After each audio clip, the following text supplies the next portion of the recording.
Ladies and gentlemen, everyone in between, welcome to a very special Talking at 6, brought to you by a booze-filled 3-day weekend that is known as Memorial Day. I am your host, 1-6, a.k.a. I'm just a kid and life is a nightmare, a.k.a. Stroll around, you be alright, a.k.a. Who's the bitch now? AKA. Look at that magician. AKA. Early Zoe Deschanel. AKA. Let it whip it, baby. Whip it right. Hey, I just figured out what that song means. AKA. Shout out to DJ Qualls, man. He the shit, man. For real shit, man. DJ Qualls is awesome. Great. Starred in a lot of my favorite movies. AKA a slacker comedy classic. One of the top tier films of all time in the slacker comedy genre. AKA an extremely disappointing lack of ass. That offends you, jump ship now. But I mean no offense by it, but seriously though, 2002 standards were very, very terrible and different, but let's be real, man. Come on. Shit's terrible. And today's episode, I will be discussing / reviewing / reminiscing upon the 2002 slacker comedy classic that is The New Guy, starring DJ Qualls, Zoe Deschanel, Eddie Griffin, and featuring cameos from Kool Moe Dee, Jermaine Dupri, Henry Rollins, Gene Simmons, and many others that I cannot think of right now, / don't remember, / possibly don't know the names of, / probably didn't get the references to. Oh, so shit. Fuck, shitty, fuck, shitty, fuck. Also, Tony Hawk.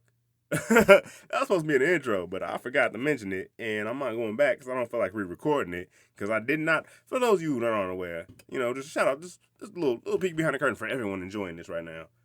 I usually write my intros down. I did not write this intro down, and I am slightly Swilly. No, this isn't technically a Swillcast, but I will be Swilly during the recording of this episode and will continue to get so. And by that I mean I will be continuing to drink during this episode. So sorry for the pauses and awkward silences, but I will be getting my Swill on because as I mentioned before, it is an alcohol-fueled 3-day weekend known as Memorial Day, a.k.a. we pulling up in this bitch, a.k.a. we getting our drink on this motherfucker, a.k.a. we feeling good, a.k.a.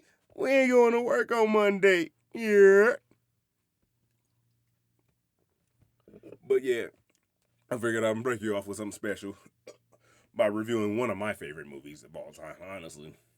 Like, I jump around, I was like, oh, I don't know. My favorite genre movie, like, honestly, I love action movies, I love comedies, but also love slacker comedies, like, which, okay, what's the difference between a comedy and slacker comedy? Slacker comedies are those, like, slightly offbeat, like, teen comedies that were really popular, like, in the late 90s and early 2000s that kind of, honestly, I can't even say kind of, they really fell the fuck off, like, it's almost like, it's the pre-Seth Rogen, Jonah Hill comedies, like, the things before Superbad and, Pineapple Express. It's like, those are good too, and I will count those in those genre, but these are the ones that came before those. These are before those. These are before your Anchorman. Anchorman's another good one. Not really a slacker comedy, but Anchorman is a good comedy. These are like Super Troopers. Super Troopers was more of a stoner comedy than a slacker comedy, but like that kind of falls in the same genre. This is like you're waiting, you're a new guy, you're accepted, you're the pest. Like just all those movies that were like just like aimed at teenagers, dude. That were like aimed at teenagers, but like this one's PG-13, but a lot of them were rated R, but they were clearly this movie's aimed at teenagers. Like, yeah, your American Pie, like all the American Pie sequels and then the straight to DVD spinoffs. Those shits are clearly aimed at like high school students and like college kids. The movies that fall in that genre, like your Van Wilders, like all of those, that genre movie just kind of doesn't exist anymore because you can't really hit that pocket anymore because it's like the people that grew up on those can't really. You try to write those, but like it doesn't really appeal to today's youth. By that I mean it doesn't really appeal to the teenagers of this genre. It's like it's hard to write that shit. Like you're 30, like people who grew up on these movies are now in their like early 30s to mid late 20s, early 30s. It's kind of hard to write the same shit and like, oh, this appeal to teenagers when it's like, nah, it won't because no offense, you're using like old, outdated slang. You're using shit that appeal to your genre, doesn't appeal to them, and it just seems kind of pandering. Like I mentioned this before, but I watched the movie The Binge, which was on Hulu, which is kind of like it was trying to be this. It was like it was trying to be not trying to be the new guy, it was trying to be like a slacker comedy about like just excuse me drinking and like alcohol and stuff like which excuse me alcohol and drugs is all outlawed. It's like trying to appeal. It's basically not even not even that. It's like you're trying to appeal to a teen market, and it as someone like I mean, be real. As a 30-year-old, I watched it because I thought it was hilarious. I thought it was in that genre. I don't think the genre was hilarious, and watched it. It's like it didn't appeal to me at all. It didn't wasn't funny. It's like not because like oh you're just too old to get it. It's like nah, a lot of it just wasn't funny. Like it tried, but it didn't deliver on the shit. Like it didn't hit hard enough on the punchlines. Like for a movie that's supposed to be about like all these like oh it's literally like basically kind of like The Purge, but like instead of like for one day a year all murder's legal, it's like all drugs, all alcohol, everything bad for you is outlawed. And so one day a year it's all legal, and like the whole thing is like everyone can participate in this, but it's usually like teenagers, like high school kids, and usually like high school seniors participate in it by drinking and doing drugs and just going crazy and having a crazy ass party and like this wild super underground party that's technically legal, but like you're underage, you're not supposed to go to it. But it's also like it didn't hit hard enough. None of that shit was crazy enough. It just wasn't funny enough. It's essentially like it's like oh shit, Eurotrip. Eurotrip is a classic like teen slacker comedy. Like it's like it tried to hit the same notes as those movies, but like for the idea of like everything's illegal. So it's like it was kind of like it was like super wild, crazy. Like oh they're going super hard, but it's like dude they barely did anything. Like it wasn't even like nothing that crazy happened in it. And I get it because it's like kind of like how do you push the bar without offending everyone? And the sad part about it is like movies like this, movies like Eurotrip, movies like Waiting, movies like Accepted, they didn't try to not offend people. They didn't give a fuck. They went for it. And that's how you pull it off. Like that's how you pull off like Van Wilder. Like fuck, even Van Wilder too. Like how you pull off a good slacker comedy is by not giving a fuck about offending anyone. Even Super Troopers, like you don't care about offending anyone. You go for the fucking bar. You go for the top. You go all out. And if people are offended, that's just free press. That just gives you free exposure. Like it just gives you, you know, all publicity is good publicity. It's like it's just free publicity for your movie. Sure, you offended a couple people, but more people are gonna go see it because oh, these people are complaining. People are offended and complaining about it, so more people are gonna go see it, and that's how you make a good slacker comedy. I'm not saying like you essentially do like essentially has to be like racist and super fucked up, but at the same time, it's like if you're trying so hard not to offend anyone, then you don't please anyone. Like it's not entertaining. And I'm not saying comedy has to be offensive or anything has to be offensive, but it's like at the same time by trying so hard to like keep it tame and like you're talking about let's be real, you're talking about such a subject. It's like teenagers and alcohol and drugs. And like you don't want you kind of like touch on them, but kind of not still trying not to glamorize it. And that's the problem. These movies didn't really glamorize the shit. Like it shows them get like like fucking a lot of the psych comedies like yeah teenagers are getting drunk and doing dumb shit. And it's like it's funny wacky shit. But it's like at the same time it's like a lot of them like they would have done dumb shit. You could take out the drugs and alcohol out of these movies and they still would have did the same dumb shit because they were just that was just their mentality. It was just dumb people. I feel like a lot of it's like just genuinely like I mean like fuck. Since I grew up, I don't know teenagers. I'm 30. I'm not hanging out with teenagers. I shouldn't be hanging out with teenagers. What the fuck? That'd be weird as hell if it was. But like I don't vibe with teenagers these days. But like from what I was like back when I was a kid when I was younger, these movies were out and this was the vibe. This was what we grew up with. These movies did fit. Like a lot of these movies were like I was way young when like 2002. I wasn't a teenager yet, but I was super young. But it's like at the same time, it's like a lot of these movies do kind of hit similar vibes of when I was growing up, which is like why I love like movies like this. I watched a lot of these like as a kid, and like I love these movies because they're funny, they're stupid, they're goofy. Like they're kind of like the series Jackass, but a movie. Like it's shit that you see in Jackass, but also made in a movie and using like a storyline and weaved into a story that actually makes sense and using the script in a way that makes sense and not just like oh here's this big stuff. Like it also makes sense, which is why I really fuck with this movie. I know I haven't talked about it like yet, but I'm gonna jump into it right now. This review is gonna be pretty choppy and incoherent. Sorry about that in advance, but like it's less of a review, less of a note for note review, and more of just an appreciation of this movie, and more just of a if you haven't seen this movie in a while, reminder to go see it. If you haven't seen it in a while, or if you've never seen this movie, you should definitely check it out. I'm gonna tell you right now, on Rotten Tomatoes, it has a 7% critic score, but like a 52% audience score. And it's crazy because like the budget was 13 million, and at the box office it made like 31 million or some shit. Like it made way mad money at the box office. But this is clearly one of those movies like critics hated this. Critics trashed this movie because it wasn't made for critics. It was made for the audience. Like this is a movie that this isn't trying to be movie of the year. Like oh super deep, make you think comedy. It's like dude, it's a fucking high school comedy. Like it's supposed to be wacky and stupid and funny and make you laugh. Like and it fucking nails that from the jump. Like it's so great. It's essentially a classic story of like loser high school kid, like loser high school students, like loser nerds. Senior year, him and his friends are all nerds. They're all losers. He's trying to like boss up, trying to get up to like the popularity chain, and realize and like it just goes wrong from day one. It's the first day of his senior year, and shit instantly goes wrong, goes downhill from him, downhill for him.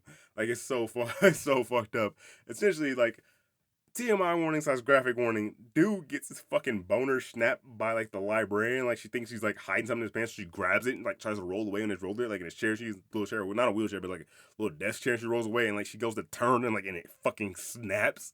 It's like what? It's like his dad's like talking to the counselor. And his dad like trying to calm him down. So telling me like the counselor's like telling me he has Tourette's, and she's like, no, I don't have Tourette's. It's like, oh what? It's like, oh, not a problem. It's like, oh what? Then I can pee around corners now. Like, he's all super mad about everybody. So I'm like, they're all trying to tell him like administratively, like the counselor and his dad like tell him not to be so mad. Like, he shouldn't be so mad. He shouldn't be worried about it. It's like, dude, like his shit snapped at a right angle. Like it's so fucked up. They put him on fucking like I think they put him on Adderall. They try to tell me he has ADD, so they put him on that. No, they tell me he has Tourette's. They put him on fucking meds. So it's like he's at the mall all fucked up later on. Like later on he's all at the mall. He's all fucked up on the meds he has, and like his friends like kind of try to come cheer him up and shit. And he ends up like there's a church choir there performing at the mall, so he ends up taking a mic and he just does the preacher. It's DJ Qualls, but he's doing like the southern preacher voice. And at one point he's like, "If you ever had your manhood, a triangled."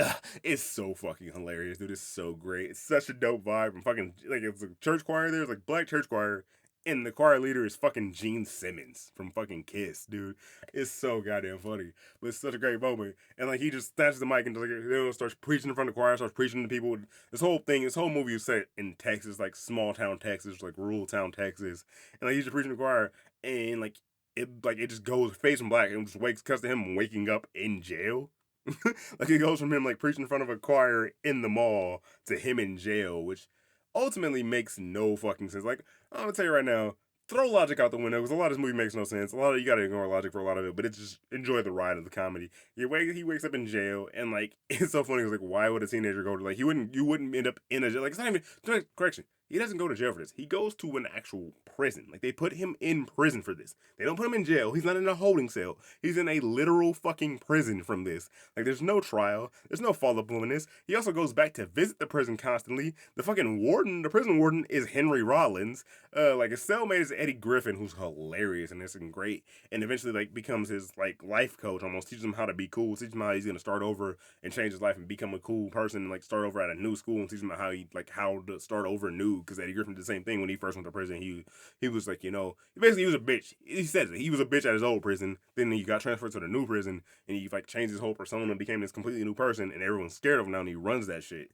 So like Eddie Griffin teaches DJ Qualls how to do this shit over time. It's like a montage. It teaches him how to become cooler, how to do this. So where he ends up getting expelled and going to a new high school and like comes out with a completely new name. Goes from what is his name?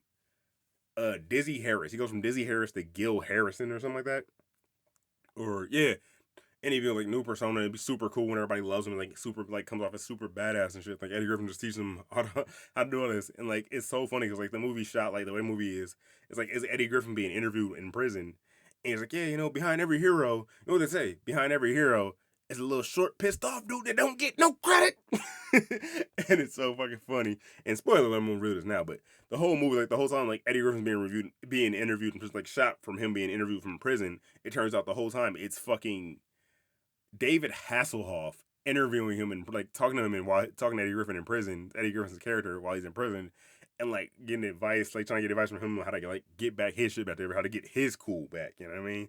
It's like David Hasselhoff was on Baywatch, super popular, super cool in the '80s and shit, but kind of fell off in the public eye. But anyway, it was him like interviewing him the whole time, trying to get his cool back, and the whole story wants to hear the story because apparently the story gets those around like super legendary story. Everybody heard of it, but it's so fucking funny, dude. Like it's just.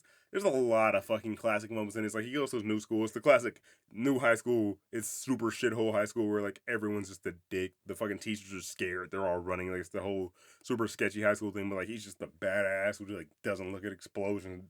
Like he fucking throws his Zippo and it accidentally sets a statue on fire and he just walks away in slow mo. And looks back and sees it on fire and he starts like walking away faster, but no one gets it. Like he fucking knocks out the bully, but no one's around to see it. And then so like he has to. So eventually like he has to drag him into the hallway, pull the fire alarm so everything comes out. She's like, who's the bitch? Now just lets him drop. And like everyone sees him, like all realize, oh, he won the fight, thinks he's a badass. It's so dope. But it's also hilarious. Like he's classic nerdy suburban high school kid. He's in a fucking funk band.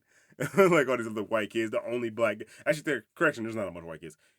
DJ Qualls is like lead singer and he's on guitar.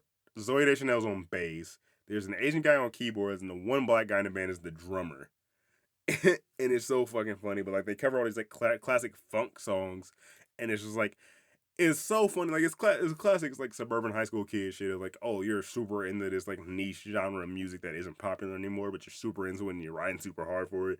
But like also you're white, because how many white people you know really play funk? Let's be real. That's a highly black genre of music. Don't at me. But like yeah, you know. So it's like the funny classic thing. It's like oh yeah, super white kid, super into funk. Like it even shows a cut of a flashback to him when he was a kid with fucking like these little golden booty shorts on, dancing to fucking James Brown with an afro wig and doing the splits and shit. And it's just like how this kid's never been cool. He's never been popular. He's never been like the guy people want to be around. But he's always had his own flavor. And ultimately, like I kind of like I respect the fuck out of it. Like it's classic. It's a great message. It's like eventually, go ahead, skip ahead. Eventually, the new high school finds out like after he wins over his new school and shit. They find out like oh, this is so cool, and he wins them over. Eventually, his old high school finds out about like his old bully. His bully at his old high school finds out about it and links with the new guy, with the guy he beat up at the new school, the cool guy at the new school that's now being usurped by Dizzy. He fucking like by Dizzy, aka Gil. They fucking like reveal that hey, he's the same person. This guy's actually a giant nerd. You're all following this guy and you're all loving him and like he wins everybody over. He's actually a fucking nerd and he's like this loser and he's been lying about his whole thing. And they try to bring him down, but ultimately like it just backfires because like even though like he has been lying about himself, him being who he is, people like genuinely want to know who this guy is. It seems like how like even if he is a nerd, he still pulled off all this cool shit and does all this awesome stuff. And he lead like he's motivational speeches, lead the football team that has losing years on years losing seasons. Has been losing for years, had fucking record of like constant losing seasons. He ends up leading them to like victory and they end up winning the fucking championship, which is hilarious because like two-parter of why this is hilarious. Tony Hawk like shows that like the popular girl at the new school has a party and Tony Hawk is there. And then Tony Hawk is also at the championship football game in Texas, which is hilarious as shit. Because if you don't know, Tony Hawk is from California. So why is he at a fucking high school football game in Texas? It makes no sense, but it's so fucking funny. And while he's at the game, like he just blows popcorn all over these dudes next to him because they're like super rowdy for the team that he's against. And so eventually he starts cheating for his team and throws popcorn all over him. Then eventually they just beat him up and then hit him with his own skateboard. It's so fucking, it's so fucking stupid and over the top, but it's so funny, dude. Like it's so good. But yeah, like he leads the football team to victory.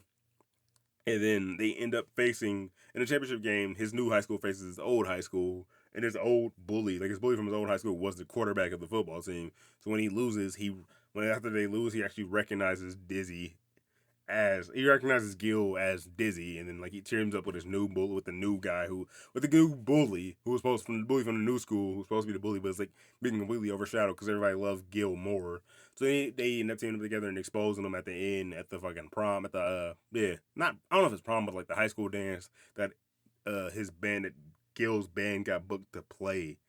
And like they started exposing him and shit. They like fake out by telling everybody Creed's coming, which is fucking hilarious. Like clearly a 2002 joke because now clearly nobody likes you like fucks with Creed. If you do, like I mean it's real. We're almost wide open. Great song. I ain't even gonna lie. That shit dope. That shit gets me every fucking time. Welcome to this place. But yeah, like that's clearly a joke that only worked in 2002. That Creed was like popular. But yeah, like yeah, I mean like this entire movie is super fucking 2002. Dude, almost fucking forgot.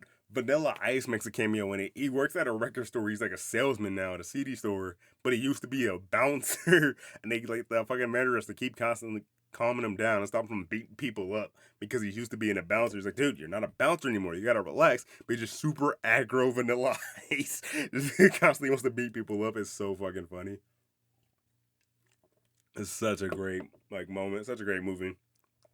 Also, super again. Speaking of 2002, like this movie has like super fucking 2002 soundtrack. Like it's clearly 2002, but it's like the pop punk like era where shit was just popping off. It has fucking "I'm Just a Kid" by Simple Plan on it, which I would play in this video, but I feel like I might get copyright. Although I am like super small, no one fucking uses shit. I've done other shit that has videos that has clips, songs in it, and it has fucking no one's noticed. My shit doesn't get enough views, so I might actually throw it in at the end if you're lucky, because honestly, it's like, oh, I'm fear of copyright. It's like, I don't give a fuck about copyright strikes. I haven't gotten one yet. I'm not big enough to get copyright strikes, so I might go ahead and throw it in there. Who the fuck cares? But the soundtrack also has a song by Mystical, where it's like, it samples the James Brown, "Watch Me, I got it. It's what is it? Sex Machine by James Brown. It samples that and there's mystical rapping over it. It's fucking crazy. It's like, dude, how much money did they spend on this damn soundtrack? Then it also has a cover of Let It Whip, Whip It Baby. Oh, whip it right. Don't let it baby. Whip it all night. As a cover of that song by a band I've never heard of, no offense. But like, yeah, and they fucking do it and it's pretty dope. And it's like the way it's used in the movie is actually really fucking awesome. It's great. It's set to a montage of like the football team winning and shit building up. And eventually like it cuts to like them playing the song at band practice and like the drummer just gets super into it and he just starts dancing and stops playing and everybody looks. I was like, what, man? I just figured out what that song means yesterday. The story behind that is funny because like he ends up smashing this chick at Gil's new school. It's one of Gil's friends from his old school. He ended up smashing this chick at his new school at Gil's new school, who's like super fucking. She's played up to be super sexy. She's the blonde, all right. She's the classic hot blonde, but she has no ass. I just want to go ahead and go ahead and get this out of the way now. We super far in this enough. You pay attention this far, you won't be offended by this. And if you are this far in and you're still offended by this, what the fuck, man? Chill out, all right. No offense. I mean, no offense by this. I'm not judging women. I'm not saying women are based on their body type. I'm not saying women should be judged based on their bodies, but at the same time, it's like the 2002 standard of what hot woman was like Cameron Diaz, Lucy Liu, and Drew Barrymore and fucking Charlie's Angels. Let's get me wrong. I'm not saying they're not attractive. Those are extremely attractive movies, especially in that women. Especially those are extremely attractive women, especially in that movie. They're really attractive. But also the 2000s, like the early 2000s standard of like the hot chick being really skinny and having no ass and barely having any tits at all. It's like I fucking hate it. Like, no offense. No offense to you that looks that way. You can look that way and you're attractive. You're attracted to somebody. And I'm not saying you're not attracted to me because I'm not, those women are attracted too. But I'm just saying, like, the fact that, like, the early 2000s beauty standard was of women having no curves or having no body whatsoever was just so fucking. Essentially, it's like the standard was like, if you had a pretty face but had the body of a 13-year-old boy, you were hot.